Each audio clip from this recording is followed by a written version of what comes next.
Disarming the Wildest Warrior by Helen Louise Cox. Read for you by Alison Maglaughlin.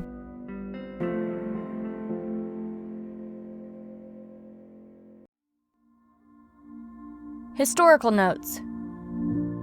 In 1725, when this story is set, the Shawnee Nation are believed to have occupied West Virginia and Virginia, pushed east from the Ohio Valley by the Iroquois Nation. They would later be pushed west again by white settlers. I have depicted the Shawnee people as using the English language taught to them by English immigrants. At this point, indigenous people had more than a century of experience in translating between a wide range of Native and European languages. The geography of Williamsburg is based on a map of the town as it stood in 1720. In the 18th century, Europeans split their sleep into two segments. Thus, you will see references to second sleep in this story.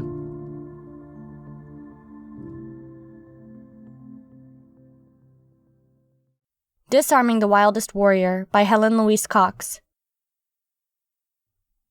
Chapter 1, 1725, Gilda.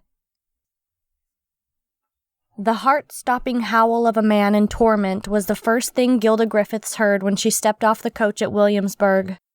The next sound was pistol fire, loud enough and near enough to make the horses that had pulled them here from the James River whinny and rear. The coach driver steadied them, murmuring in hushed tones while women, children, and merchants selling their wares dashed for cover in nearby buildings. The few townsmen who had been milling around stopped whatever business they were conducting and set their sights on the corner of the market square nearest to where Gilda and her maid Arabella were standing. The smoky scent of gunpowder drifted on the cool April breeze, and Arabella nestled close to her mistress, crossing herself. Gilda, bracing for the worst, looked across to where all the men were staring. A bare-chested native man, wearing nothing but buckskins, a leather belt, and a breechcloth, stood just 10 feet from them. Every muscle clenched in his firm body as he stared and puffed at a white man holding a large, bloodied knife. At first, Gilda assumed the white man held the knife for protection, but then got a hold on her faculties enough to notice an elderly native man lying on the dusty ground, still alive but bleeding badly. She studied the man wielding the knife. From here, it seemed he had scarcely a scratch on him. Had he stabbed the elderly native? If so, it had hardly been a fair fight. The man on the ground was so thin a strong wind might have knocked him down. Another man dressed in a scarlet frock coat stood between the natives and their assailant. He held a pistol in each hand, one of them aloft his head. "The next man to move gets the next bullet," he spat through his thick auburn beard. Gilda watched blood pool next to the elderly native. If sharp action wasn't taken, he was going to die.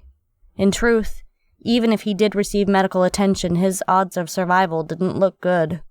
But she had to try. Her father would want her to. "Miss, where are you going?" Arabella said with a note of alarm in her voice as she watched Gilda pick up her medicine bag in one hand and her dark green skirt in the other. "To help. Come along now, don't dither." "You never said there'd be knives and pistols, miss," Arabella said, following Gilda, but at something of a distance. "You didn't say there'd be seasickness, neither." "You must think me in league with the devil to be able to predict such happenings, eh, Bella?" Gilda said, slowing as she approached the men who were yet locked in their triangle of hostility. "Ma'am," the man with the gun addressed Gilda, "I don't know if you have a death wish or something, but it's best you stay back, lest you bloody your pretty little petticoats." The younger native turned to glare at her. By the ferocity flaring in his ocean blue eyes, it was clear he didn't welcome her presence any more than the man with the gun. Apparently, a helping hand wasn't quite as welcome in the colony of Virginia as it had been back in Lincoln. As the native man turned to her head-on, she realized the far side of his otherwise perfect face was pitted with scars along the cheekbone. From the look of them, they were the lasting mark of smallpox. If Gilda's mother had lived through her afflictions, she would no doubt have been left with the same reminder. "I'm a physician," Gilda said, tearing her eyes from the native's searing stare. She handed her bag to Arabella, pulled out a white apron that she carried rolled up in her pocket, and began tying the cords around her waist. "You a doctor?" the white man with the knife slurred, before rocking his head back in laughter. "Ha! A quack is more like it." Gilda raised an eyebrow at the square-faced hulk. She waited until he stopped snickering before speaking again. She wasn't going to be drowned out by some sweaty oaf who had probably never opened a book in his life, let alone read one. "Easy there, Lawson," the man with the guns said to Williamsburg's resident cackling ape. "I think you're offendin' Miss Griffiths, Gilda Griffiths," she said, while trying not to show surprise at how easily a name that didn't belong to her had rolled off of her tongue. It seemed she had had enough practice as introducing herself as Gilda on the voyage here that the lie had stuck fast. "And this is my maid, Arabella. I'm the magistrate around here, Mr. Charles Clark." "How do you do, Mr. Clark?" Gilda bobbed in a small curtsy and nudged Arabella to do the same. Privately, she admitted that a curtsy was a bit much. It's not as if Mr. Clark were royalty, but Gilda needed to get by as best she could for the short time she was in Virginia, and with that in mind, it couldn't hurt to ingratiate herself with the local law enforcement. "My father is a doctor back in England. He made me his apprentice. I'm more than qualified to treat this man, and without my help he will die." "So what?" said Lawson.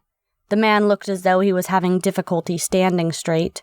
He was bleeding here and there from small cuts he'd suffered in whatever struggle had taken place before the stabbing, but from the smell of him, his difficulty in sustaining proper balance had more to do with the whiskey bottle than it did injury. "He's a thieving old savage, and he deserves to die." "That is not true. You've no proof," the younger native growled before taking a single threatening step towards Lawson.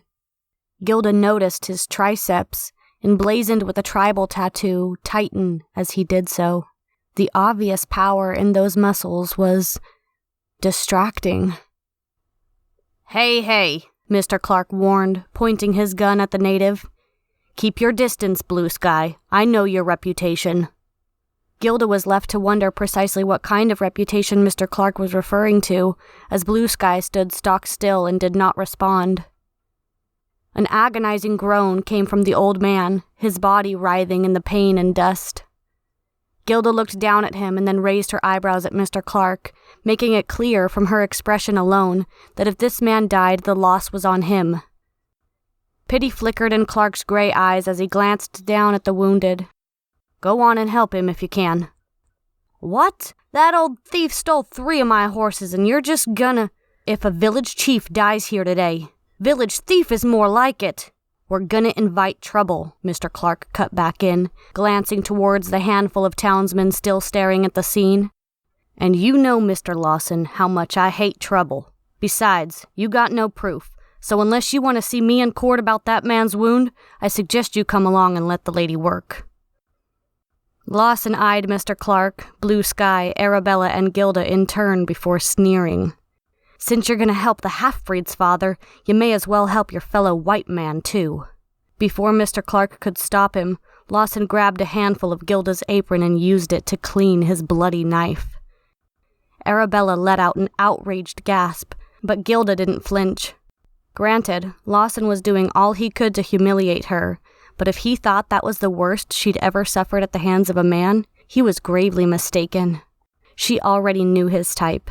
The last thing she was going to do was give him the satisfaction of believing he was in any way intimidating. "That's it, you're stinking drunk. You're going to sit in the jailhouse till you've shaken it off," Mr. Clark said, grabbing Lawson by the scruff of his neck. "Apologies, ma'am," he added, touching the brim of his hat before shoving a muttering Lawson off to pay his penance. As they stumbled away, the other men who had been watching the show from a safe distance also slowly dispersed. The moment Gilda was sure Lawson would be no more hindrance, she turned back to the elderly man. He was twisting in agony, and in the time it had taken to argue his right to care, he had lost a lot more blood. It seemed there wasn't going to be any official justice for what Lawson had done, so the least Gilda could do was try to minimize the old man's suffering. She struggled to keep her expression neutral as she knelt beside him, for fear that he would use some ancient shaman's trick to see the truth in her eyes, that it was probably already too late to save his life.